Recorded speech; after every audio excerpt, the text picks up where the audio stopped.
special e-talk. I didn't come from anything. I had no connections. I had no money. I hustled my way here.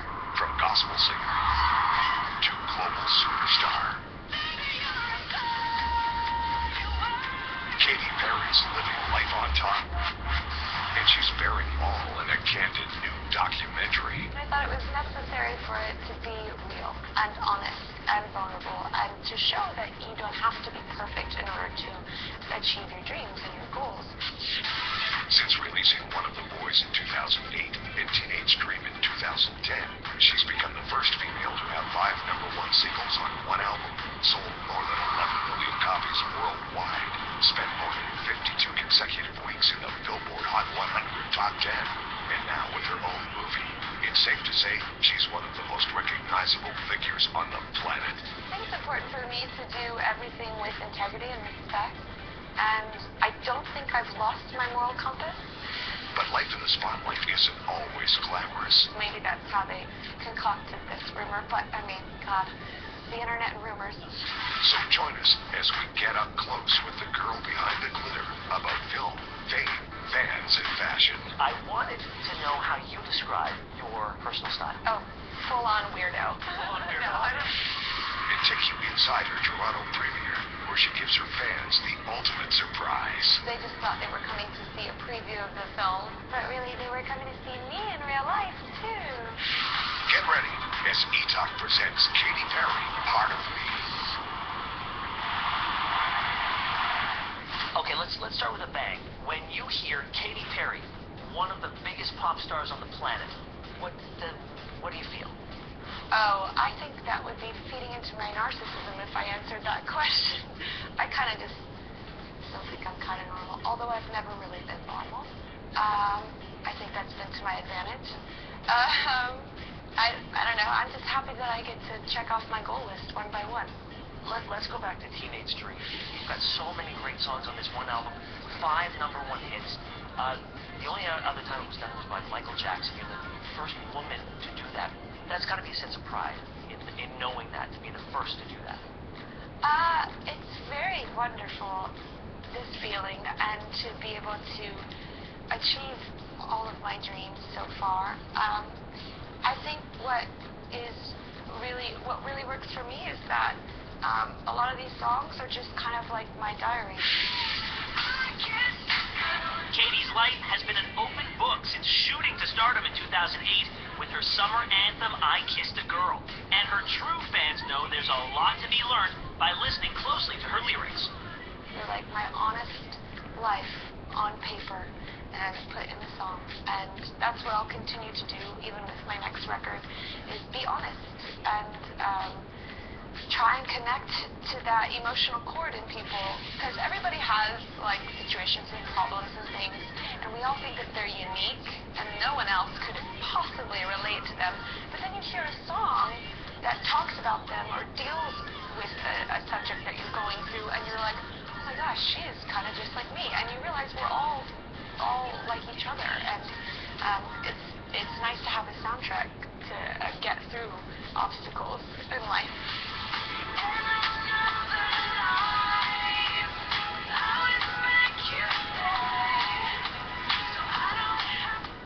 Music doesn't exist in a vacuum. You need someone to sing it, and you need someone to listen to it. It must be very satisfying to know that so many people are listening to your music and responding to it. I love the response. I am very thrilled. Even like I go on Twitter, and if I'm ever feeling kind of like down or stressed, I literally just go to my replies and I see the people in the response, and it reminds me of what I'm doing and that it's good in some ways. Katy may not have as many followers as some of her peers, but she's definitely no slouch at 21 million and counting. And with all those eyes fixated on her every move, she knows she must act accordingly.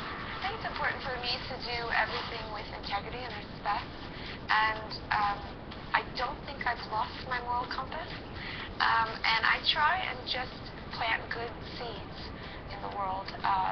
But what's right for me may not be right for everybody else, and that's something I always say. I'm not the type of person that can be like, well, you should try this at this time, or you can be a part of this, because sometimes they don't have the same support system as I have, and they don't have the same upbringing, and we're all different, and so our choices should be choices we make as individuals, not just because I say so. So you don't worry, you don't say to yourself, I wonder how the fans are going to react to this or that. Well, I know I have responsibilities. I know that in some ways I'm kind of like a CEO now. And I always said that, like, I'm the biggest domino, and if I fall, everybody falls behind me. So it's not like I can always be wild and crazy, but I'm going to still be myself, and that's what is right for me. Coming up, What would fans be most shocked to see in this movie? I think they're going to be shocked that I let them see me with no makeup a lot. Yeah? Well, I mean, when I wake up, I do not look like this. This is the smoke and mirrors. what it's like having a film crew track your every move. I think that it's good to break down the barrier and to show that really I'm just a normal girl from Santa Barbara that had a seed of an idea, and I watered that forever, and it's become this big thing now. And later, They think they're seeing a movie in 3D, but I want it to be like 4D. Katy drops in on a group of unsuspecting Toronto fans.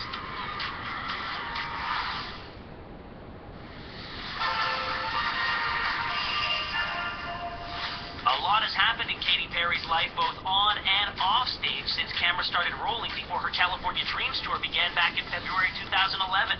In the midst of Katy's 124 sold-out shows across North America, South America, Europe, Asia, and Australia, the film also captures the unraveling of the singer's short-lived marriage to comedian Russell Brand. Marrying in October of 2010 and subsequently filing for divorce in December of 2011, we get an inside look at the highs and lows of superstardom. Did you place any limits on what you were going to show your fans in this movie, or did you say no? What you see, I'm just going to let this thing play out. I wanted it to be tasteful, of course, but I thought it was necessary for it to be real and honest and vulnerable, and to show that you don't have to be perfect in order to achieve your dreams and your goals. Because I think sometimes the world has this perspective on being successful that you have to have something or be like this famous person.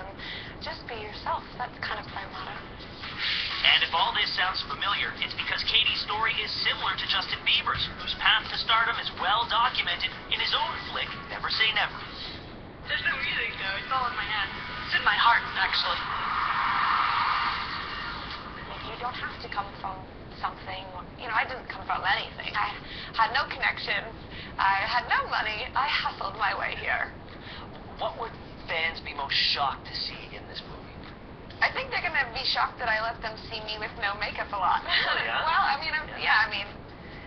when I wake up, I do not look like this. This is the smoke and mirrors. But I think that it's good to break down the barrier and to show that really I'm just a normal girl from Santa Barbara that had a seed of an idea, and I watered that forever, and it's become this big thing now.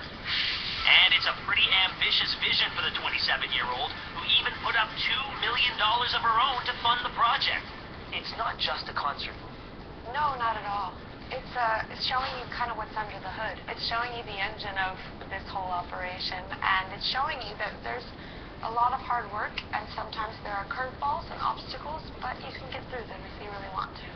And then they threw 3D at you as well. Why not? Yeah. I like things to be bigger and bigger, and 3D makes them right in your face.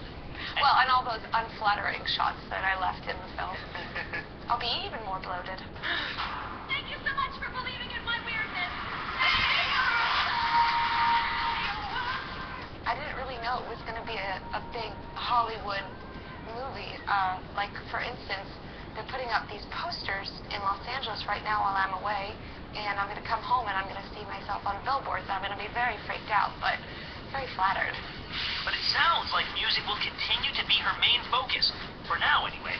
Do you think you're going to, I don't know, produce, write, do more? Is it more involved in the movie business? The movie industry is a very different industry, one that is not like the music industry much, and I finding that out and learning. I'm soaking up all the information when it's political. It's maybe a little bit more political than the music industry because with music, it's kind of like I write the songs, they're from me, and I make sure they are played out a certain way. I get to call all the shots. It's a lot more communal and community with the movie industry, and you don't necessarily always get to go into the editing bay, which frightens me. You sound like you've had a lot of control over... I'm a control freak. Are you? A bit. But that's gotta be... I'm a bit OCD. Really? Seriously, Did you yeah. see that in the movie? That may not be that interesting in the movie to see. But you do see that, like, if something is not lined out or put the way it is, I make sure to fix it. After the break, We're behind the scenes. We're in the back of a movie theater because I just went and surprised all my fans. the ultimate 4D fan experience. What inspires you to do this? Well, they think they're seeing the movie in 3D, but I want it to be like 4D. Katie's been surprising fans all over the world, and only Tracy scores the backstage interview in Toronto. Plus, the inspiration behind her new movie. I think she's amazing, and she's evolved so many times, and she still kicks ass in her wise age.